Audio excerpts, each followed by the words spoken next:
Hello friend, कैसे हैं आप। आज हम देखेंगे शिवाजी महाराज और औरंगजेब की दूसरी बेटी जिन-तुन्निसा के बारे में। तो चलिए शुरू करते हैं। लेकिन इससे पहले अगर आप मेरे चैनल पे नए हैं तो वीडियो को लाइक शेयर करें, सब्सक्राइब करें चैनल को और कमेंट करके ज़रूर बताएं कि आपको ये वीडियो कैसा लगा। जिन-तुन्निसा औरंगजेब की दूसरी बेटी थी। वह शिवाजी के साहसपूर्ण कार्यों से अवश्य प्रभावित हुई होगी। अफजल खान जैसे अनुभवी, साहसी व पराक्रमी आदिल शाही सेनापति की शिवाजी ने किस प्रकार फजीहत की इत्यादि घटनाओं की चर्चा उसने जरूर सुनी होगी। इतना ही नहीं, महिलाओं की कितनी इज्जत शिवाजी करते हैं इससे भी वह प्रभावित हुई होगी। कल्याण के सूबेदार की बहू की तुलना शिवाजी ने किस प्रकार अपनी माता से की और उबरखिंडी की राय बगान नामक वीरांगना को किस प्रकार सम्मानित किया, यह सब जिन-तुन्निसा के कानों तक तो आया ही होगा। शिवाजी जब आगरा में धोखा देकर कैद किए गए तब वे 36 वर्ष के थे। जीनत थी 23 वर्ष की। उनका जन्म 1643 का था। दोनों युवा थे। दोनों आमने सामने कभी नहीं मिले थे। जब भेंट ही नहीं हुई तो प्रेम भावना मुश्किल थी। प्रेम ना सही किंतु आदर की भावना जिन-तुन्निसा के मन में अवश्य अंकुरित हुई होगी। दो बातें ऐसी हैं जो जिन-तुन्निसा के मन में छिपे आदर को स्पष्ट संकेत देती हैं। पहला, जिन-तुन्निसा ने कभी शादी नहीं की। दूसरा, जिन-तुन्निसा इतनी गुणवान, सयानी और विवेकशील थी कि वह औरंगजेब अपने राज्य काल में उससे मशविरा किया करता था।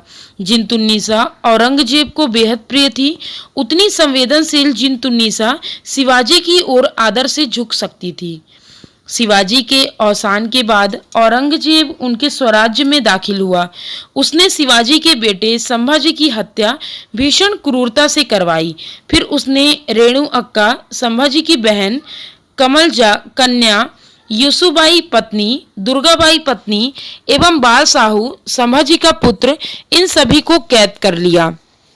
संभाजी के साथ औरंगजेब ने जो भीषण क्रूरता का बर्ताव किया वैसी क्रूरता उसने अन्य कैदियों के साथ नहीं बरती। इसकी वजह यही समझ में आती है कि शिवाजी के आगरा में होने के दिनों में जिन-तुन्निसा के मन में उनके प्रति आदर जैसा कुछ तो था। इसी को प्लेटोनिक लव की ज्योति कहा गया। यथासंभव जिन-तुन्निसा ने ही औरंगजेब को हिंसा का अतिरेक करने से रोका। शिवाजी महाराज ने हिंदू सरदारों, जगीरदारों आदि से मित्रता करने की हमेशा कोशिश की, किंतु मुगलों के वफादार सेनापतियों दौलतराव मोरे, यशवंतराव मोरे, लखम सावंत, श्रृंगारपुर के सुरवे आदि अनेक समकालीन योद्धाओं ने उन्हें साथ नहीं दिया।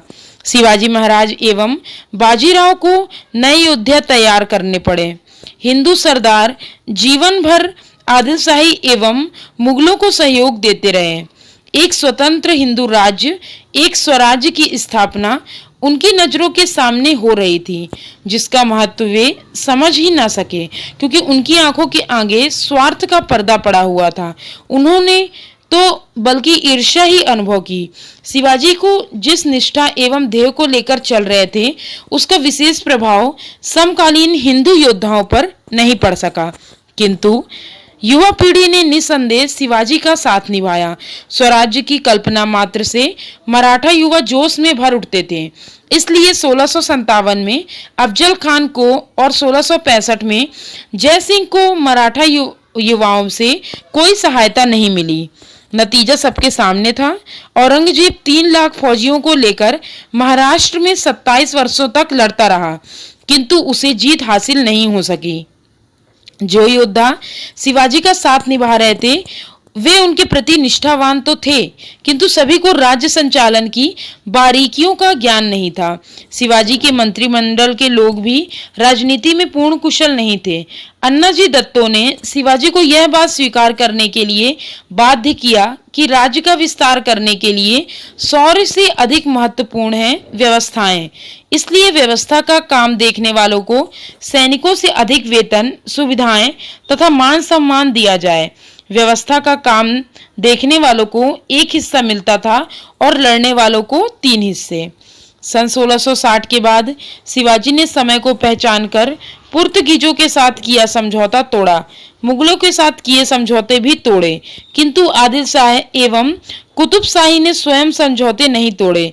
इसकी वजह थी कि शिवाजी मुगलों के विरुद्ध संगठन करना चाहते थे, इसी में शिवाजी की सुरक्षा थी, किंतु पुर्तगीजों एवं सिद्दी को समाप्त करने की उनकी जो योजना थी वह डच एवं अंग्रेजों को सुरक्षा देने की उनकी जो योजना थी, आदिल शाही और कुतुब शाही की रक्षा की जो योजना उन्होंने प्रस्ताव की थी उसे आदिल शाह ने रद्द कर दिया। भले ही इसके फलस्वरूप आदिल शाही स्वयं नष्ट हो गए। कुतुब शाही ने शिवाजी महाराज से लड़ाई तो नहीं की, लेकिन इन सब की सामूहिक रक्षा की जो योजना महाराज ने बनाई थी उसे तहे दिल से तो कभी स्वीकार नहीं किया।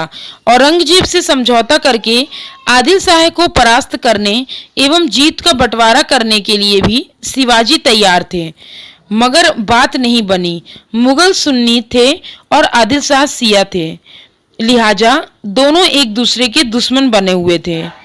शिवाजी के साथ समझौता करके ही देश में मुगल सत्ता को समाप्त किया जा सकता है, किंतु हिंदू सरदारों को यह सीधी सरल बात समझ में नहीं आई। दूसरी ओर मुगल सत्ता को अच्छी तरह समझ में आ चुका था कि अगर शिवाजी की शक्ति समझौते के कारण बढ़ती चली तो मुगल सत्ता के नेस्तनाबूद होने की भी नौबत आ सकती थी। इसलिए मुगल हर प्रकार की जोड़ तोड़ करते थे, जिसका एक ही उद्देश्य होता था, शिवाजी का समझौता किसी के साथ भी ना हो सके। उम्मीद करती हूँ ये चैप्टर आप लोगों को अच्छा लगा होगा। इसके आगे हम देखेंगे अगले पार्ट में। Thanks for watching.